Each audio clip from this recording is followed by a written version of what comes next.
scores another. Creamline's not giving any momentum at all. OMG, ito na ang inaantay ng lahat, ang bakbakan ng sister team na Creamline versus Chocomucho. Bigyan natin ng preview bago ang laban nila. Anong team posibleng manalo? Siyempre, anong oras ang game nila? Saan ang venue at saan mapapanood? Kaya tapusin nyo ang video. Valdez, gagawin kayang first 6 laban sa Chocomucho. Eya Lauri at Cici Rondina, confident na matalo ang Creamline. Bernadette Pons at Cici Rondina, B. Pons ay talaga namang mag-aasaran. Lahat yan ang ating pag-uusapan this video. Kaya before that guys, please naman huwag niyong kalimutan mag-like, comment, and subscribe, and pahit the notification bell for more Philippines volleyball updates. Guys, please pa-subscribe. Kahit 1 subscribe and 1 like and share, masayang masaya na ako. Road to 10k subscribers tayo. Dahil lagi naman ako nag-a-update ng volleyball updates, mga latest. Maraming salamat sa support. At syempre guys, pa-support naman ang ating link dyan sa baba, yung mga product po natin na sports shoes na mga ganda at mura lamang. At kung may bibili kayong ibang brand, please paklik na lang ng link para naman may commission kahit piso man lang makatulong sa akin. Maraming salamat.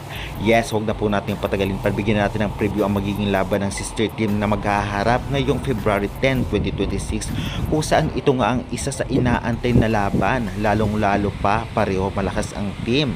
Nung dati nga ay alam naman nating dihado ang Chocomucho sa Creamline, ngunit gayon may pangtapat na sila at kayang tapatan na.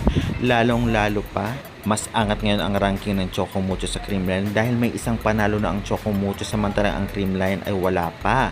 Siyempre, talagang babawi ang Creamline dahil sa pagkatalo nila kontra sa PLDT at posibleng Chocomucho ang target nila, kaya tiyak na magandang laban ito. Eya Lauri at Cici Rondina bumalik sa Chocomucho.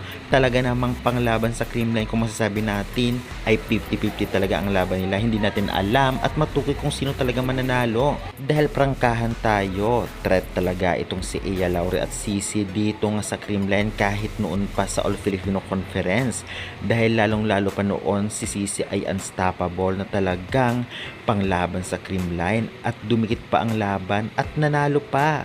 Kaya naman ngayon tiyak na magandang laban ang ipapakita ng both teams.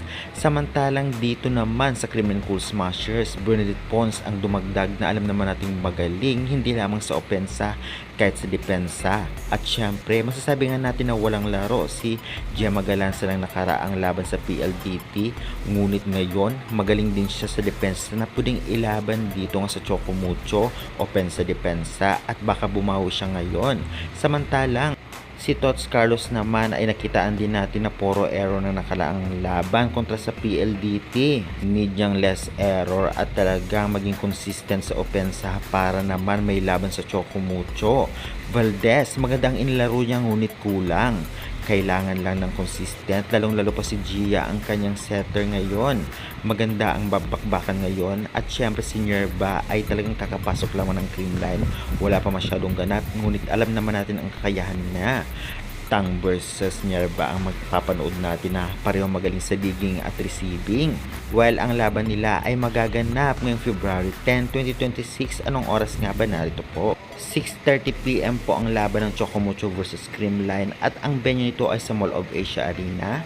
Magaganap at mapapanood po sa Pilipinas Live at Signal application, ngunit may bayad. Check nyo na lamang po. At meron po sa One Sports Plus kung may cable kayo sa inyong bahay, at meron din po nitong free sa pbl.ph live. Late na konti ang broadcast nila, ngunit malinaw at buo yung video. Kaya guys, sa tingin nyo, anong team mananalo sa sister team na ito, Creamline or Chocomucho? Pa-comment at pa-subscribe for more valuable updates.